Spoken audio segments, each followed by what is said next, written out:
How many of you know that money was never meant to control you? Yet some of you, the only thing that you wake up for every day is an alarm clock telling you to go and work for money. And I hate that for you, because I think if God has you somewhere to make money, he has you there to represent him in his kingdom. That doesn't mean preaching real good when you're at work. That means working real good when you're at work. The thing with money is an indicator. Money's an indicator, right? It shows you what's important. You want to know what's most important to you?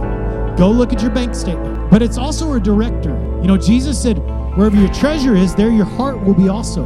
It actually directs your heart. My heart's just not in it. Put some money in it, and your heart will be in it pretty quick. We're not talking about materialism or greed. Jesus calls it mammon.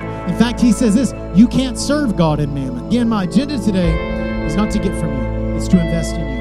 What I'm not trying to do is get you in a moment of generosity. I'm trying to get you into a lifestyle of generosity. And it has far more to do with the entirety of your life and the wholeness of your life than it does your checkbook. That you're not just generous with your money, you're also generous with your time and your talent. You're also generous with your posture. When someone cuts you off in traffic, you realize, I can afford to give a little grace.